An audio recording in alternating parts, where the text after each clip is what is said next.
The Roy Moore campaign is on the rails after another accuser emerges. Plus, the left finally acknowledged that Bill Clinton is probably a rapist, but they don't seem to acknowledge just why they ignored it in the first place. We'll discuss all of it. I'm Ben Shapiro. This is The Ben Shapiro Show.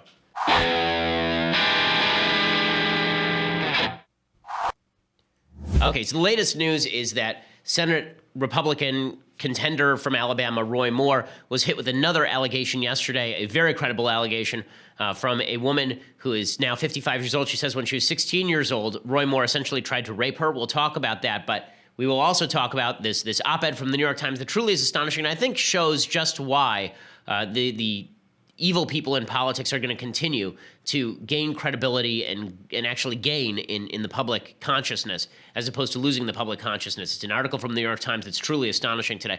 But first, I want to say thank you to our sponsors over at ZipRecruiter. So when we're looking to fill a position over at the Daily Wire, we'll let people know about it on Twitter. We'll let people know about it on Facebook, but we will also let people know about it on ZipRecruiter because ZipRecruiter is the best way to recruit for a job. With ZipRecruiter, you can post your job to over 100 of the web's leading job boards with just one click. ZipRecruiter puts its smart matching technology to work, actively notifying qualified candidates about your job within minutes of posting so you receive the best possible matches. That's why ZipRecruiter is different.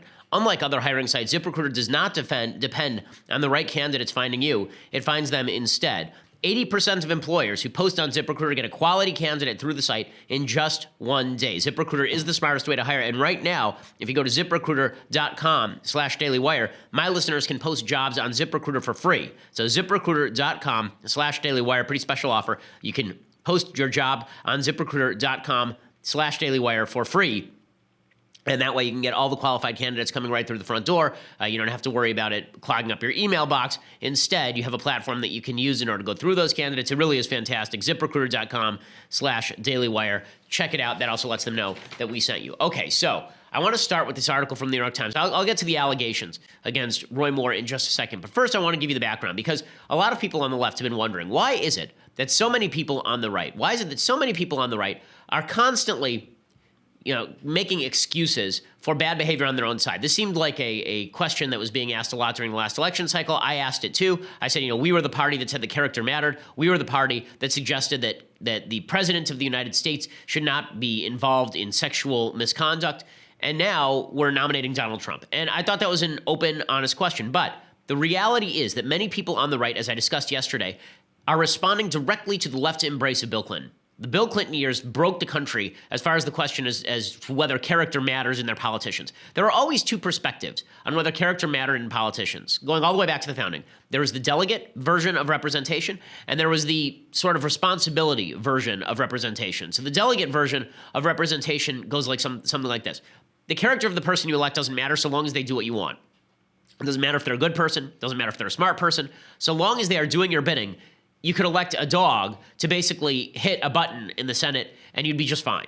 Right? This is the delegate model of representation. Then there's what the founders thought. Edmund Burke, philosopher John Stuart Mill, thought this, that when you elect a representative, the whole point of having a representative government as opposed to a democratic government is that a democratic government is all about the idea that the people get to vote on every issue. A representative government is about the idea that you elect representatives so you can delegate to them the responsibility to do independent thinking, independent research, and come to their own conclusions. So that means you have to trust the character of the people that you actually elect. This is why there's an inscription on the White House from John Adams that says, "May none but good and wise men sit in this house," essentially.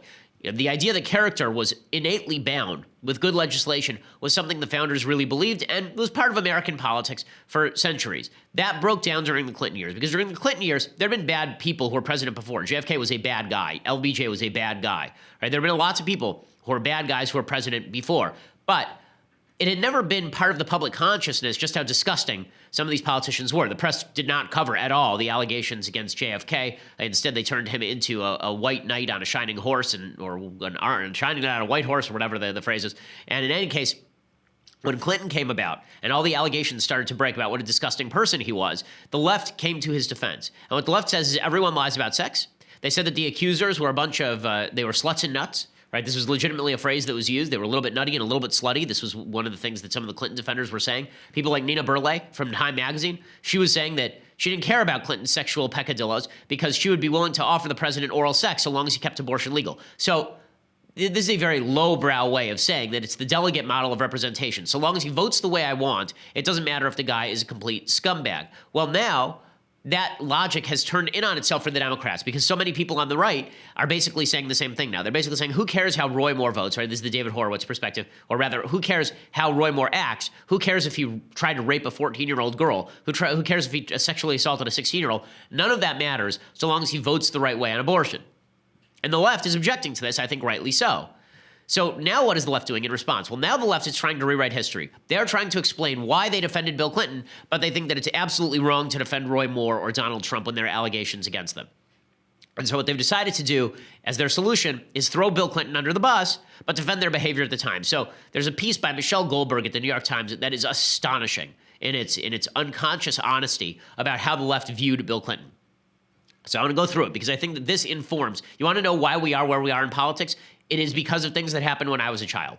It's because of the 1990s when the entire political left decided that character no longer counted, and then the right learned the lesson that if character no longer counted, it shouldn't count for anybody. So here is what Michelle Goldberg writes. She says, on Friday evening, the MSNBC host Chris Hayes sent out a tweet that electrified online conservatives. Quote, as gross and cynical and hypocritical as the right's "what about Bill Clinton" stuff is, it's also true that Democrats and the center-left are overdue for a real reckoning with the allegations against him. Hayes' tweet inspired stories on Glenn Beck's The Blaze, Breitbart, and The Daily Caller, all apparently eager to use the Clinton scandals to derail the discussions about Roy Moore, the Republican nominee for the U.S. Senate in Alabama, who's accused of sexually assaulting minors. Well, that's not accurate. It's not accurate that the right was talking about Bill Clinton during the Roy Moore stuff because they were trying to dismiss allegations against Roy Moore.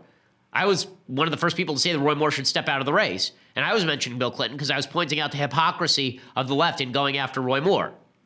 I was saying that they should embrace a standard where they throw Bill Clinton overboard too, and Ted Kennedy, and JFK, and Harvey Milk, and all the people who are molesting young women.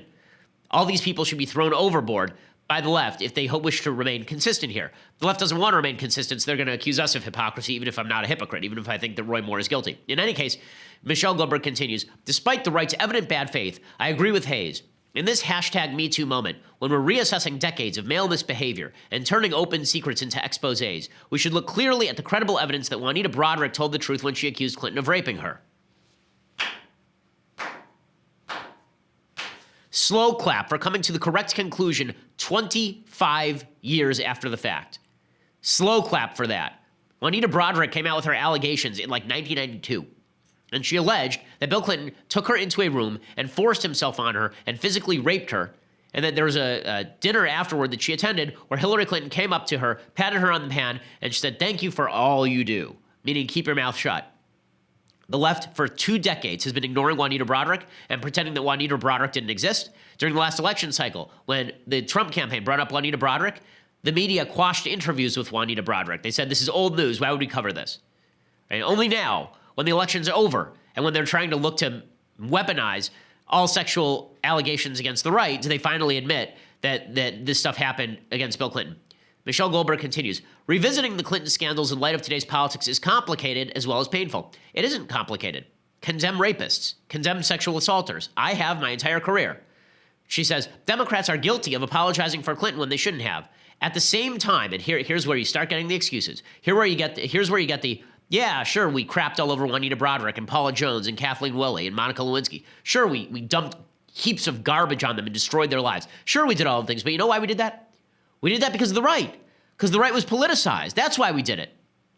She says, at the same time, looking back at the smear campaign against the Clintons shows we can't treat the feminist injunction to believe women as absolute. The believe women is in quotes in her piece. Okay, so the idea here is that the smear campaign against the Clintons means that you get to crap all over a bunch of credible allegations. Okay, the same exact logic. What's hilarious is this article is supposed to be kind of against Roy Moore.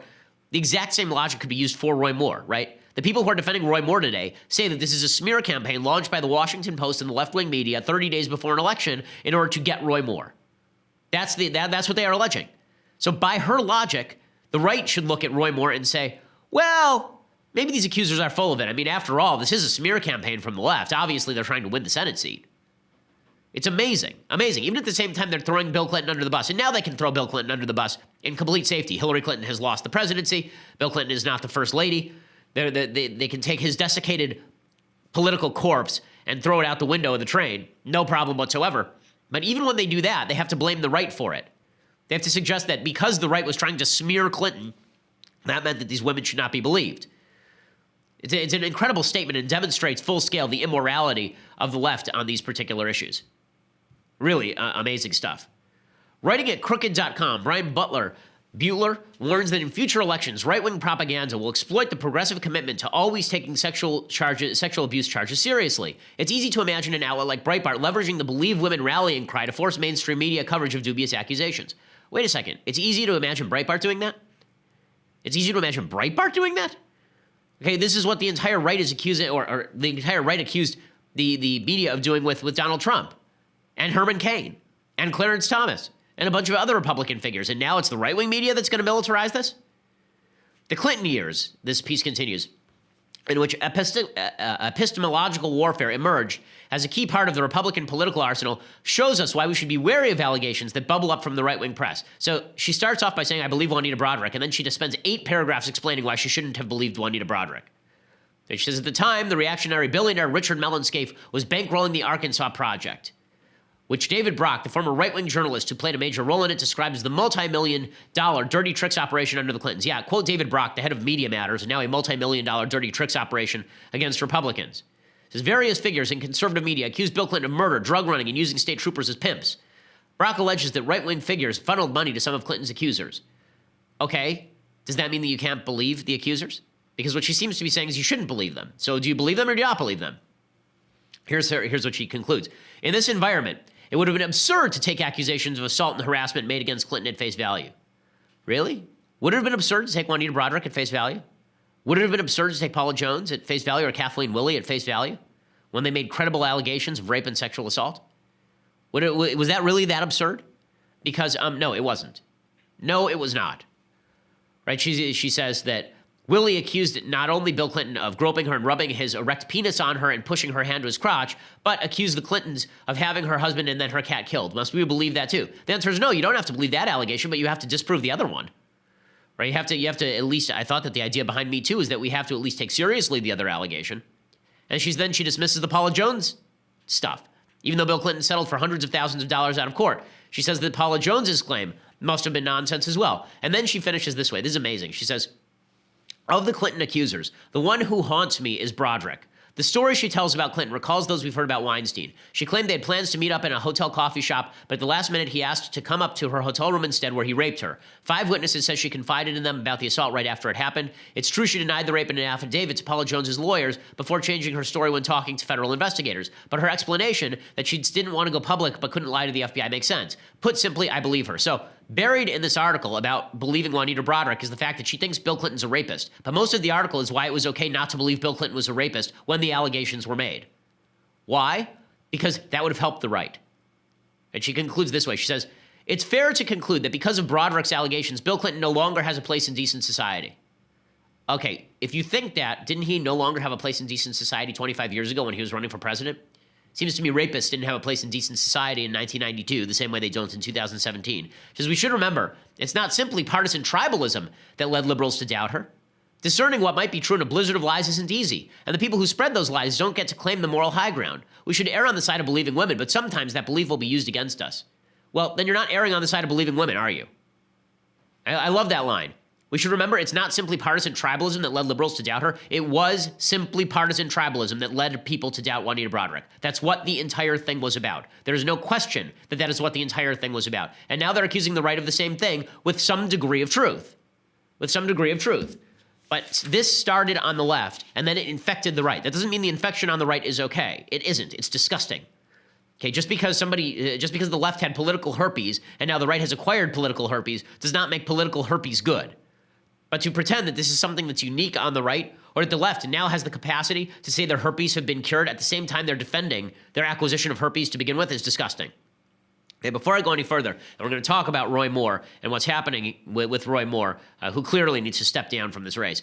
We'll talk about that in just a second. But first, I want to say thank you to our sponsors over at Saucy. So if all of this makes you feel like you need a drink, because I do, that's why you need Saucy. It's the alcohol delivery app. They deliver your favorite wine, beer, and liquor right to your door on demand. It's Lyft or Uber for alcohol. We used it at my house a couple of weeks ago.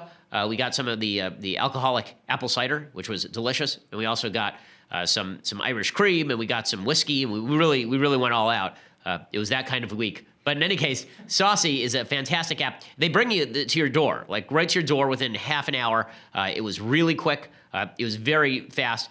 If you're in LA, San Francisco, Chicago, San Diego, Sacramento, it will arrive at your door in 30 minutes or less. For the rest of us, Saucy will deliver beer, wine, and liquor to your door in 2 days or less nationwide. No order minimums, no delivery fees, no running to the store. If you've got the Saucy app, you've got a fully stocked bar right there on your phone, so you're at a party and you've run out of alcohol for your guests. So you put up the Saucy app and you tell people what to pick up. You don't have to run out from the party and ruin your night. Instead, somebody will deliver it directly to your door. And right now, for a limited time, you can get $15 off when you download the Saucy app and enter promo code Ben.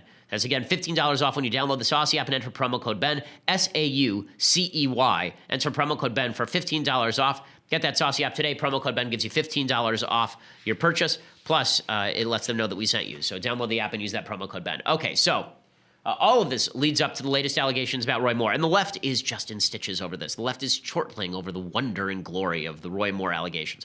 And that is because the Roy Moore allegations are really bad. Okay, so we'll start with the less disturbing allegations. Ready for this? Here's the less disturbing allegation. According to The New Yorker, which has been doing good work on the Harvey Weinstein stuff, so before everybody goes, The New Yorker is just biased to the left, and that's why they're going after Roy Moore. They also broke all of the news about Harvey Weinstein. Here is what they say. They say that Roy Moore, in the early 80s, was a regular visitor to the local Gadsden Mall, and he was banned from the mall. They say that, according to this columnist, he spoke or messaged with more than a dozen people, including a major political figure in the state, who told me they'd heard over the years that Moore had been banned from the mall because he repeatedly badgered teenage girls. Some say they heard this at the time, others in the year since. These people include 5 members of the local legal community, 2 cops who worked in the town, several people who hung out the mall in the early 80s, and a number of former mall employees. The Moore campaign did not answer a request for comment. The stories that say that they've been heard for years have been swirling online for days. People were saying that he was banned from the Gadsden Mall and the YMCA for soliciting sex from young girls. Right? Teresa Jones, the deputy DA in Etowah County, she told CNN last week it was common knowledge that Roy dated high school girls. Greg Legatt is 59. He was from 1981 to 1985, an employee at a store that was in the Gadsden Mall. He said the mall was the place to be, and he says he saw Moore there a few times, even though it was his understanding that he had already been banned. He said it started around 1979. I know the ban was still in place when I got there. He recalled a Gadsden police officer named J.D. Thomas, who worked security at the mall. He said, J.D. was a fixture there when I was working at the store. He really looked after the kids there. He was a good guy. He said, if you see Roy, let me know. He's banned from the mall.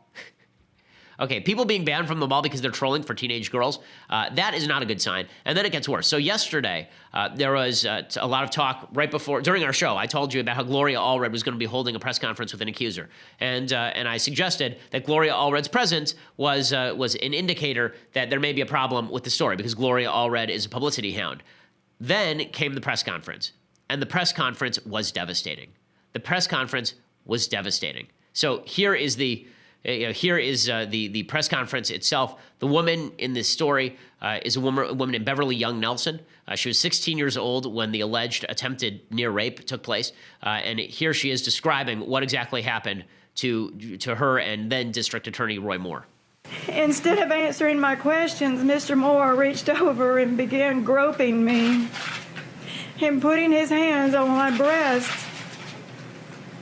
I tried to open my car door to leave, but he reached over and he locked it so I could not get out. I tried fighting him off while yelling at him to stop. But instead of stopping, he began squeezing my neck, attempting to force my head onto his crotch.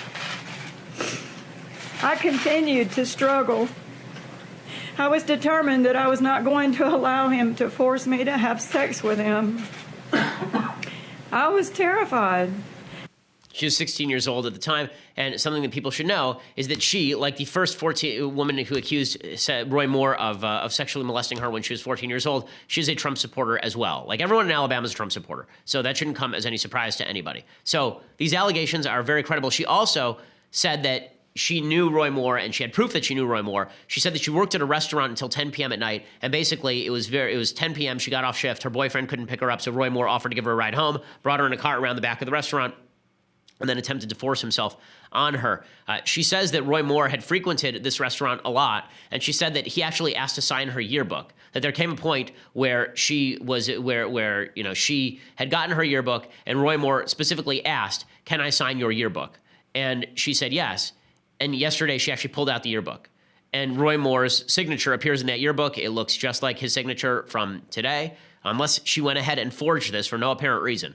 It says, to a sweeter and more beautiful girl, I could not say Merry Christmas.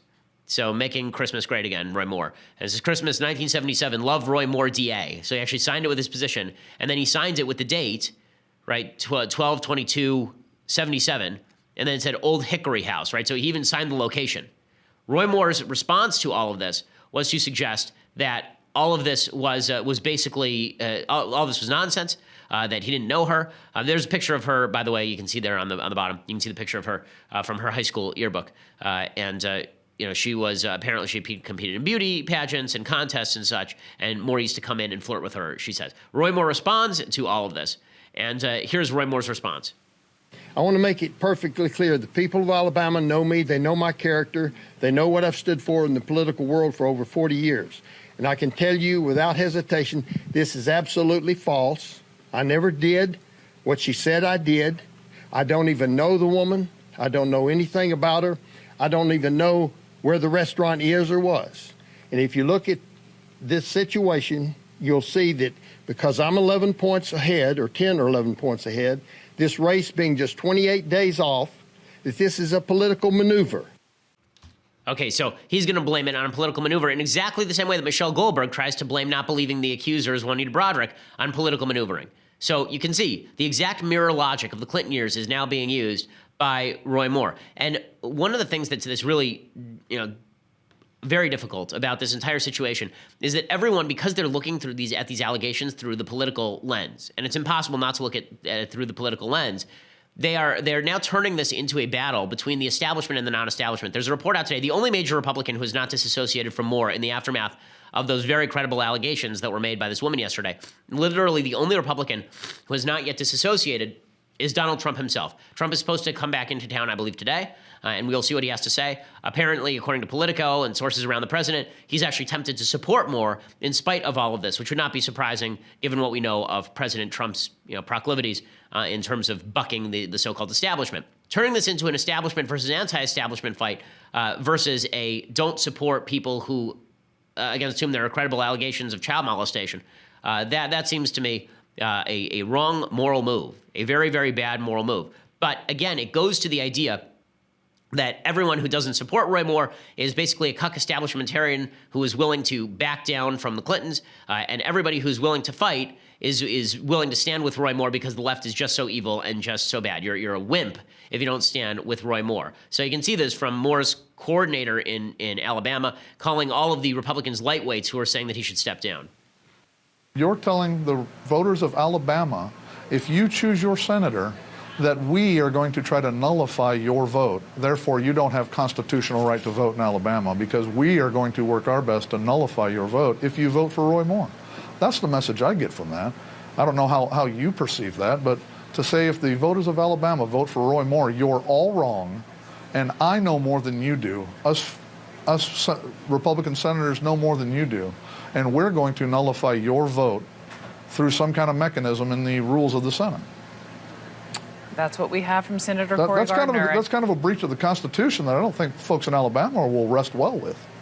Okay, so this is what it's going to turn into now. Now it's going to turn into, they're going to try to turn this into a battle between establishment and non-establishment over an issue that really has nothing to do with the establishment or non-establishment, right? Good moral people should look at allegations and see whether they are credible or not. And the left has ignored this for 25 years, and the right is beginning to ignore it now in response to the left. Like Sean Trent from Real Clear Politics basically sums this up incredibly well. He says, if you don't understand the logic as to why so many of these people seem to be okay with what's going on with Roy Moore, why so many people seem to be backing away from all of this, you have to understand that this is all born of the Clinton years. He says, he sums it up really well. He says, I don't think you can underestimate the degree to which many conservatives have this attitude. A, we fought a battle over whether character counts and got our asses handed to us. And B, liberal leaders always circle the wagons around their guys and ours always cave. Right? I think that's exactly right. I think it's the logic a lot of people on the right are using. I think it's an immoral logic. I think that the left did not actually win that battle. I think the reason George W. Bush was elected president is because the left didn't win that battle. But I think that there are a lot of people on the right who believe that, and so they're going to continue down this path where only the real fighters are willing to stand up for child rapists or alleged child rapists. Okay, I'm going to continue along these lines and talk about whether this kind of misconception inside the Republican Party that being a policy hard ass and being willing to go along with disgusting people are tied together, because there seems to be this misconception that I think needs to be separated out. But I'm going to talk about that in just a second. First, I want to say thank you to our sponsors over at Realty Shares. So realtyshares.com is the best place to invest in real estate. It's not an offering of securities. Private investments are highly illiquid and risky, not suitable for all investors. Past performance not indicative of future results. Securities offered to accredited investors through North Capital Private Securities, member FINRA, SIPC. But here's the deal. If you are looking to invest in real estate and you don't have $100,000 lying around to buy an apartment building, you just want to invest incrementally in properties that have been vetted by professionals so that so at least you know you're not buying an empty lot in the middle of nowhere. That is exactly what Realty Shares are for. It's a fantastic way to build wealth. REALTY shares.com, realtyshares.com. Hundreds of people invest fractionally, reducing the cost of an initial investment. Realty Share deals are vetted and curated by industry professionals who underwrite and perform detailed due diligence, so you don't have to source investment opportunities yourself. It is free to sign up and browse investments. Getting set up takes just a few minutes. I've done it myself. And then you can manage and invest straight from your phone or computer through their simple and secure online process. All it takes is $5,000 to make an investment, and there are no hidden fees. If you make $200,000 a year, you may qualify. Find out today at realtyshares.com/Ben, realtyshares.com/Ben. The way that you get rich is by earning money through your job and then investing it wisely. That's what realtyshares.com/Ben is for. And they have a special offer just for my listeners. Go today to realtyshares.com/Ben. You get $100 toward your first investment. Again, you get $100 toward your first investment. So now it's $4,900, not $5,000 for your first investment over at Realty Shares. REALTY shares.com/Ben for $100 toward your first investment. Again, that's realtyshares.com/Ben. That also lets them know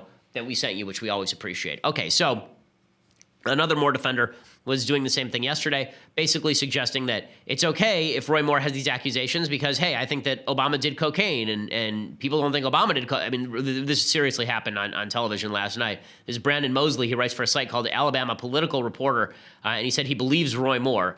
Here is his defense. If you go back and you don't elect anyone who's ever done anything wrong, we wouldn't have had Barack Obama. I think he did cocaine. Bill Clinton supposedly smoked marijuana. Okay, what? Okay, so again, this sort of whataboutism is not good, but the left did it, and so does the right, and it's really not a positive development. And I think, again, that it's being tied to attitude. So why do I think that Trump is tempted not to throw Roy Moore under the bus? I think the reason he's tempted not to throw Roy Moore under the bus is it seems like the people who are most ardent about throwing Roy Moore under the bus are also the people who are anti-Tea Party and people who are anti-Trump. You know, the Jeff Flakes of the world. Jeff Flake said he'd support a Democrat before he supported Roy Moore. No, the proper answer is you would support a write-in candidate before you would support Roy Moore, or you would abstain from voting. That's the proper answer. Cory Gardner said if Roy Moore wins, he should vote to be expelled. The Senate should vote to expel him. But the lead political figures who have been speaking out on this are the so-called cuck people, right? The people who are weak-kneed. There's been this tie. You have to understand, the entire Trump movement is not built on policy. It is built on attitude. And the attitude is always F you to the left. Okay, that's always the attitude. The attitude is a giant middle finger. And so in this situation, you can't say F you to the left when the bad guy is in your own party.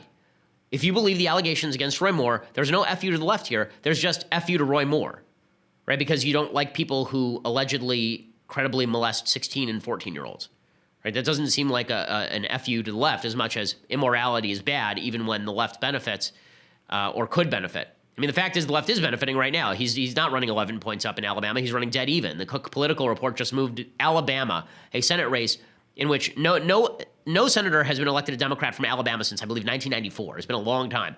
And they just moved this race to toss-up status. That is because of Roy Moore, not because of folks like me. In any case, the people who are speaking up most strongly have been people who are already politically opposed to Moore, right? So it's people like Mitch McConnell and Jeb Bush. Now, I said I was very discomfited with a lot of things about Roy Moore, but I thought that Roy Moore's perspective on judicial supremacy was not actually wrong. That said, a lot of the people who were very critical of Moore when these allegations first broke were not necessarily critical because of the allegations. They were critical because of politics. So Mitch McConnell came out yesterday. He said he believes the woman and Roy Moore should step aside. This is before the second allegation came out. Or do you believe these allegations to be true? I believe the women, yes.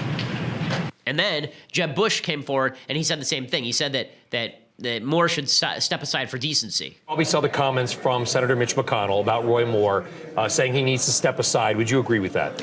I would, because this is not a question of innocence or guilt like in a criminal proceeding. This is a question of what's right. and what's wrong. And acknowledging that you're dating teenagers when you're 32 years old as an assistant state attorney is wrong. It's just plain wrong. And do you think with 27 or so days left that if the GOP were, if Mr. Moore were to step aside, that they would have the time to be competitive in that Senate race? I think so. I think so. But more importantly, we need to stand for basic principles, and decency has to be one of those. And again, the problem here is that there's so many people on the right who now respond to the tone and tenor more than they respond to the information. The real question here is Roy Moore credibly alleged to have done these things? Do you think he's guilty or do you think he's not? And if the only people who are out there speaking on this are people like McConnell and Bush, this turns into a proxy fight about attitude as opposed to what it should be about. This is my biggest problem with politics in the modern age. Politics in the modern age seems to be almost entirely about the attitudes that we attribute to the other side as opposed to the facts on the ground. I don't care what's in Jeb Bush's head. I don't care whether he hates Roy Moore because Roy Moore is too fundamentalist. I don't care whether Mitch McConnell doesn't like Roy Moore because he feels that he'd be a hassle in the Senate. The question to me is whether Roy Moore should sit in the Senate if he did these things, and it appears that he did. Right? That's the question. But instead, we don't want to answer the question. So when you don't want to answer a political question, there's an easy way to avoid answering a political question. This is true on both sides. You saw it in that Michelle Goldberg column, and you're seeing it now from people who are supporting Roy Moore. Okay, the question is, I don't want to answer a very simple question. Are these allegations credible? If they are, should he be in the Senate? I don't want to answer that question. So instead what I do is I say the motivations of the people targeting Roy Moore are questionable to me. The motivations, right? You go to motivation. That's what Michelle Goldberg does too. Instead of saying, were the allegations of Juanita Broaddrick credible 25 years ago? She says, right, but the motivations of the people leveraging those allegations were not credible. If we just go after each other's motivations and we just attribute to one another motivations without any evidence because it's convenient for us to do so, that's how bad things happen, folks. That's how bad people get elected. That's how Bill Clinton ends up president. That's how Roy Moore, despite credible allegations, ends up in the Senate. Okay, if we just sit around accusing each other of bad motivations instead of making independent moral judgments for ourselves, it absolves you of independent moral judgment when you can just blame the other guy for his motives. Right? It's one of the most disgusting things I think about human beings, just about human nature. It's something that we ought to fight. You know, if somebody does something that you think, if there's an absolute moral question, is it wrong to steal? And then instead of answering the question, is it wrong to steal? You say yes, but the motivations of the people condemning thievery are really suspect. They're religious fundamentalists, and I don't like that. Then you're just avoiding answering the question. You are justifying your own immorality by attributing motives to somebody who you don't even know. And that's what I see happening so much. And so what this has resulted in is an unconscious connection for many people on both sides of the political aisle between being radical on politics, being anti-establishment on politics, and being willing to go along with bad guys. Because if you're willing to go along with bad guys, that just shows that you're hard-nosed enough to know that your opponents are really nasty people who must be defeated by any means. Right? If you're hard-nosed enough on politics, if you know that the country's really in trouble, then you know that the left has bad motivations in going after Roy Moore, and therefore it doesn't matter. You don't have to answer the question as to whether Roy Moore is guilty or not. This is a moral cop-out. It is a moral cop-out, and people who are engaging in it should acknowledge that they are engaging in a moral cop-out. I'm not a Jeff Flake fan. Okay, I'm not a fan of Jeb Bush. I would not have voted for him in a primary, and I didn't. I'm not a fan of Mitch McConnell. That does not change the basic question. Did Roy Moore do it? Unless you can show why you don't believe that he did it, credibly, then I don't know why you would support Roy Moore in this race, particularly when there's still time. And this, by the way, is an area, I've been critical of President Trump intervening in particular races. I felt that he hasn't done enough in some cases, or that he's overstepped his boundaries in others. This could be an area where Trump really demonstrates some leadership. What Trump needs to do with Roy Moore right now is President Trump needs to come out and he needs to say, listen, I didn't endorse Roy Moore in the beginning. I didn't endorse him because I thought he was a loser. It turns out that these allegations, they kind of look like he's a loser. You shouldn't vote for Roy Moore. Everybody should write in Jeff Sessions, right? You should tell his attorney general, run for your old seat. He doesn't like Jeff Sessions anyway. He hates Jeff Sessions, so you could kill two birds with one stone. He should say, everyone should go out and vote for Jeff Sessions tomorrow in the Alabama State Senate. The other thing that could happen, right, the other thing that could be very easy to do is, I believe the other senator from Alabama is Richard Burr, if I'm not mistaken. So you could say to Richard Burr, I want you to drop out of your Senate seat right now and run for the open Senate seat in a write-in campaign, and then we'll have another special election that doesn't involve Roy Moore for your Senate seat. This is the Ari Fleischer solution. There are a couple of solutions that are still on the table, but the longer Trump dilly-dallies around, the longer Trump refuses to say anything, and if he just comes out and he says, listen, I think Roy Moore should step down, But that's all I've got to say on the matter. He's going to need to do more than that. He needs to rally his base to vote for someone who is not Roy Moore, because otherwise you're going to end up with a split vote. And as much as people in Alabama, there's a base of people who like Roy Moore and have allegiance to Roy Moore, many more people in Alabama have allegiance to Donald Trump than have allegiance to Roy Moore. This is one area where Trump really could make an outsized difference in the wake of allegations like this. Like he wasn't able to arrange people behind Luther Strange, and I don't think he should try to at this point. But I do think that he should stop. I do think that he should leverage his capacity to try and replace Roy Moore with somebody who is more palatable. What I don't think that he should do is continue along the lines laid out by Representative Mo Brooks, the David Horowitz line. Even if he did it, I'll be voting for Roy Moore. Here's Mo Brooks making exactly that case. He says, America faces huge challenges that are vastly more important than contested sexual allegations from 4 decades ago. Who will vote in America's best interests on Supreme Court justices, deficit and debt, economic growth, border security, national defense, and the like? Socialist Democrat Doug Jones will vote wrong. Roy Moore will vote right. Hence, I will vote for Roy Moore. Okay, that's the delegate model of representation. Vote for a person who may rape children so long as he votes right on the issues. I think that Trump needs to fight against this, but you know, I have my doubt that character will ever. If we may have reached the breaking point for character in American life, where we've just decided that character legitimately doesn't matter in American life anymore, and that would be a very, very sad point. Okay, I want to get to what I think is a giant nothing burger about Donald Trump Jr. in just a second. But first, I want to say thank you to our sponsors over at Pro Flowers. So my wife is obsessed with the season of fall. She really enjoys fall. And the perfect gift for her, I like to get her random gifts, is a fresh bouquet in fall colors. I mean, I'm a big autumn fan, and their fall colors bouquets over from Pro Flowers look fantastic. The quality of their flowers is really tremendous. I ordered her a bouquet the other day, and legitimately at the same time, somebody came over for dinner and brought some roses from the local grocery store. Within 4 days, the roses from the local grocery store were already falling apart. The ones from Pro Flowers stayed good for at least a week. They were just beautiful. Their best-selling cinnamon cider roses are a great option for a birthday, an anniversary, any fall occasion, or go with one of the classics like 100 autumn blooms or a dozen autumn roses. You can't lose, because no matter which bouquet you send, my listeners get 20% off of any Pro Flowers unique bouquets of $29 or more. 20% off of any Pro Flowers unique bouquets of $29 or more, and they are guaranteed to stay fresh for at least 7 days or your money back. You control the delivery date. They come in a box. They're well-packed.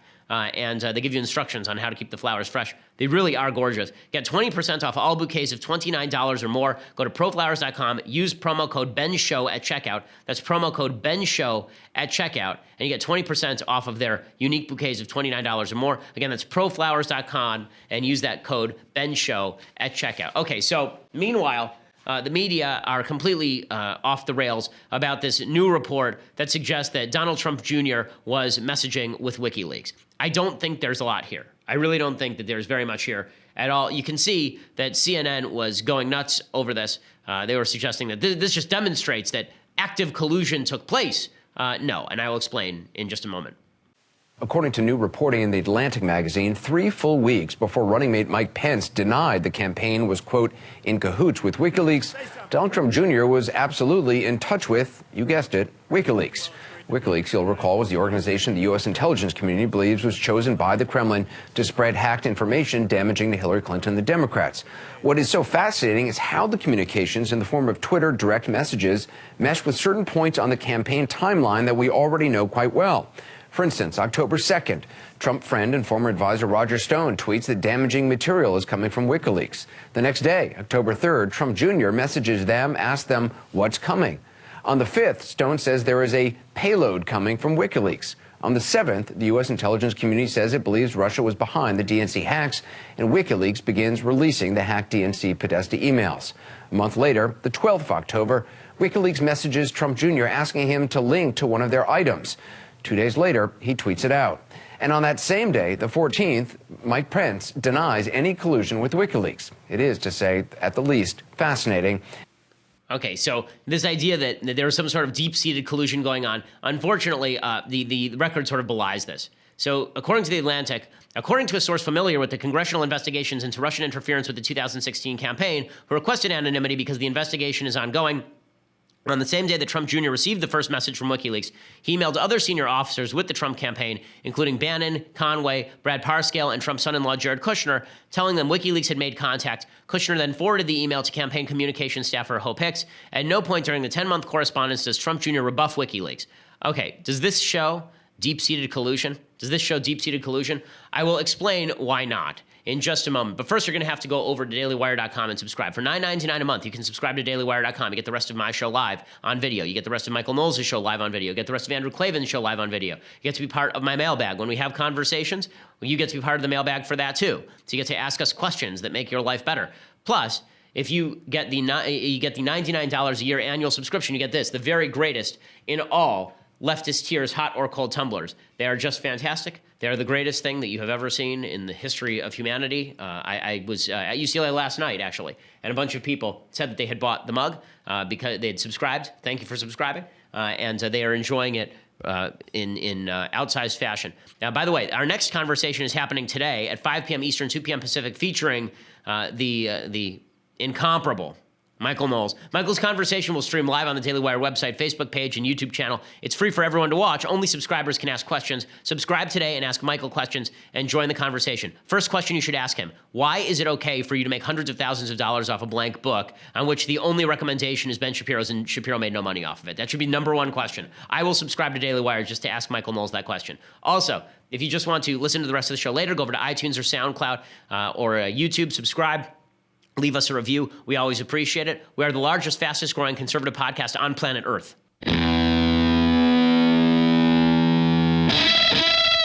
I added the on planet Earth and not just in the nation because I was informed by a viewer that there's no other conservative show on planet Earth that is as big as ours. So I think that is worth noting. There's not like somebody broadcasting from Hong Kong that's conservative and larger. Okay, so why is it that this Donald Trump Jr. Russian operative story doesn't really work? First of all, we already knew that Donald Trump Jr. was happy to work with WikiLeaks. Okay, we already knew that Donald Trump Jr. and the Trump campaign were happy to reach out to the Russian government. We know that because Donald Trump Jr. basically admitted that. Right? He told a Russian government-connected actor months ago that he loved the idea of coordinating on Hillary Clinton Oppo. The head of Cambridge Analytica, which was the data operation for the Trump campaign, reached out directly to WikiLeaks to ask for material from Hillary's private server. Does that mean the collusion actually took place? No.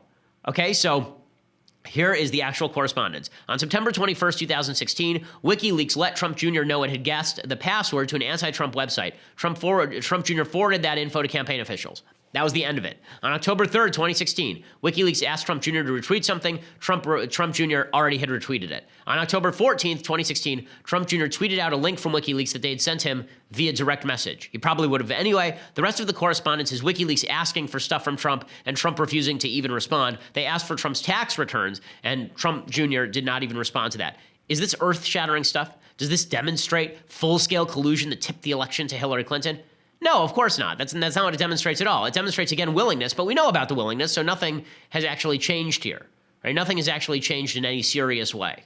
So, yeah, I'm not sure why this is such a, it seems like a giant nothing burger to me, to be quite frank. Okay, time for some things I like, things I hate, and then we'll deconstruct the culture. So, things that I like. When I first, there are very few movies where I try watching them once, I hate them, and then I go back later and I rewatch them, and I really like them. In fact, this may be the only movie like that I can think of. So a few years back, I tried watching The Assassination of Jesse James by the coward Robert Ford, and I thought, man, this thing is just slow. I mean, it is. It is a slow movie. There's no question. It is a slow movie, and there's a narrator, which I generally don't like in films. And I watched it again this week. I had only gotten through, I think, the first half an hour the first time. I got through the entire movie this time. It did take me 2 days, but I did get through the entire movie. It is free from Amazon Prime, I believe, and it is actually not just a good movie; it's a very good movie. It's a beautifully shot movie. Brad Pitt, who cannot act, is quite good in this. Casey Affleck was nominated for Best Supporting Actor. Now, he may be an utter scumbag as a human being. There are all these allegations about him mistreating women, but he is a terrific actor. Talent falls on the good and the evil alike. He is a really first-rate actor, and his performance as Robert Ford in this is really quite good and quite tragic. It is a very complex story about why Jesse James is sort of worshipped by the American public, even though Jesse James is really a terrible person. But even Jesse James is a shaded character. It's really, really interesting, and it's got so many great character actors. The cast of this thing is really fantastic. So, I mean, I was looking at the cast the other day. It was I'm trying to remember who else is in this. Let's see. Mary Louise Parker plays Brad Pitt's wife. She sort of has a bit part. Casey Affleck. Sam Rockwell plays Charlie Ford, who's Robert Ford's brother. Jeremy Renner is in it, playing Wood Height before Jeremy Renner was anything big. Sam Shepard plays Frank James, and he's terrific. Garrett Dillahunt, who's really one of the kind of underrated character actors of our time. He also plays 2 parts on Deadwood. He's in it. Paul Schneider plays Dick Little, and he is terrific in it. So there's really great kind of character actors, and the movie itself is really, I think, quite good, and demonstrates that good and evil have shades to them. So, good movie, really worth a watch. Okay, time for a thing that I hate. Okay, so the left has decided that a guy named Brett Talley should certainly not sit on a federal court in Alabama. Now, I have some objections to this simply because I know Brett. So Brett and I are friends. We were friends at Harvard Law School, and the idea that what they're trying to do to him is basically bring a bunch of random information and suggest that it is indicative of a crazy guy. Okay, that is not true. Brett is a very down-to-earth, solid conservative, constitutional conservative. We were classmates at Harvard Law School. We were in Federalist Society together.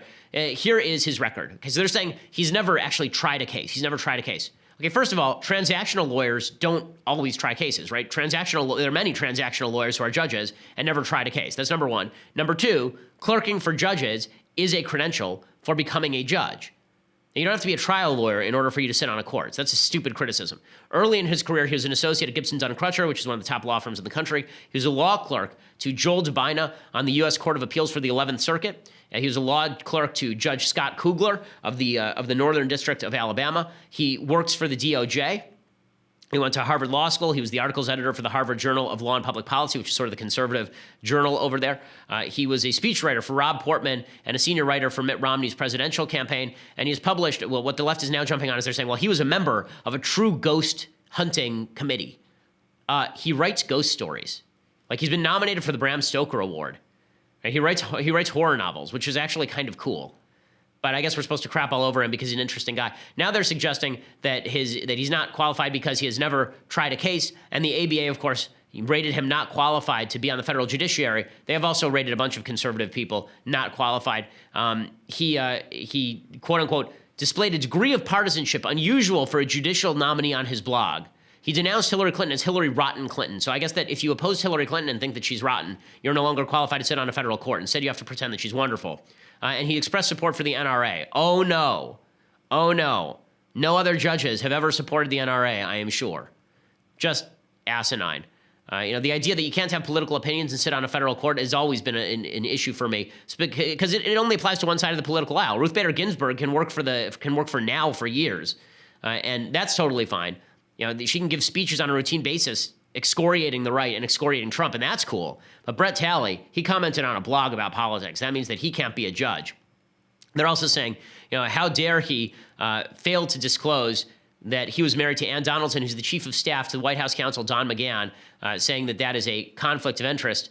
Talley didn't mention his wife when describing his contact with lawyers for the White House. Yes, I'm sure he was trying to hide that. I'm sure he really thought he was going to get away with his wife works for the government. And again, the idea that it's an oversight seems slightly more palatable to me, but it just demonstrates that we do this routine now that's really, really dumb and really irritating, where we pretend that judges have no political proclivities whatsoever. The question is, will he make a good judge? I know Brett. I know his constitutional philosophy. He will make a better judge than any of the people on the left who are currently sitting on the Supreme Court of the United States. So, this is a wild overreach on the part of the left, but that's nothing new. Okay, last week I didn't deconstruct the culture, so I'm going to do a very, very brief deconstruction of the culture this week. I know a lot of people were excited about me deconstructing the song Rockstar by Post Malone. So Post Malone is a white guy who does sort of rap reggae. I guess he follows me on Twitter, so thanks for following, Post. But here is a bit of his song Rockstar.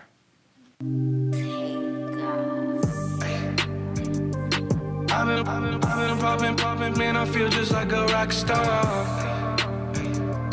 All my brothers got that gas and they always be smoking like a Rockstar. When me call up on no and show up, man, them the shot toss. When my homies pull up on your block, they make that thing go grata-ta-ta. Hey, switch my whip, came back in. Okay, so this is pretty typical kind of rap. It's sort of reggae / rap. So the lyrics to this thing are all about effing hoes and popping pillies. Man, I feel like a rock star. My brother's got that gas. They always be smoking like a Rasta. Effing with me, call up on an Uzi and show up. Man, them shotas. I assume that shotguns. When my homies pull up on your block, they make that thing go gra-ta-ta-ta. Okay, so this is not my favorite stuff, as you know. And whenever I analyze rap genre, rap and R&B genre, very often it's to critique this particular aspect of the culture, the glorification of drugs and violence and effing hoes. It's amazing that an entire genre of music is allowed to talk about women this way, and meanwhile we're supposed to pretend that it's okay. Right? Well, we've decided as a society this kind of stuff is not to be said about women, except if you're recording these kinds of songs. But what is the left upset about? Are they upset about the content of this? Are they upset about the drugs and the effing hoes and the shooting people stuff? No, they're not upset about any of this. What they are upset about is cultural appropriation, because you see, Post Malone is white. Okay, this is from the LA Times circa December. He's a white culture vulture, cynically appropriating African-American culture. He's received more attention than his meager talent deserves. He's a rich kid whose parents essentially paid his way into music. He says, there's a thing that says they bought 50,000 of my songs on iTunes. Apparently his hit single is White Iverson. He says, my dad's not a baller. I have no idea where he'd get the money for that. What I find interesting about the left is that they're very upset about the cultural appropriation that Post Malone is apparently engaging in by taking tropes from rap and using them being a white guy from an upper middle class background, I suppose. Here is my problem with that. I too am upset with cultural appropriation of bad things in culture. Okay, I don't think anyone should be appropriating things about effing hoes and blowing people away. So Post Malone may be very talented, but to critique him on the basis of cultural appropriation is an astonishing thing. Right? So the problem here is that if you were black, it would be okay, but he's white, so it's not okay for him to say these things. One of the problems with rap culture is that these things are present in the first place. If you want to correct this, if you don't want people culturally appropriating garbage, maybe you shouldn't make garbage for people to culturally appropriate. How about we start with that? The problem here is not that Post Malone is white. The problem is that the message that he's promoting in this song is the same as the message that's promoted throughout the rap community, and apparently without which you cannot rise to the top of the R&B rap charts. Okay, that's the problem here. So, you know, I wish that he would use his talents to promote better messaging. And if he's going to culturally appropriate, you know, appropriate the musical stylings, if you wish, but please don't culturally appropriate the worst aspects of a rap culture that glorifies stuff like this. It doesn't make it okay. Okay, so we'll be back here tomorrow with lots more, I'm sure, on the political scene. We'll be broadcasting from New York tomorrow. I'm going to be on Fox and Friends Live tomorrow. I'm also going to be the one lucky gentleman on Outnumbered tomorrow. So I will see you live from New York tomorrow. I'm Ben Shapiro. This is The Ben Shapiro Show.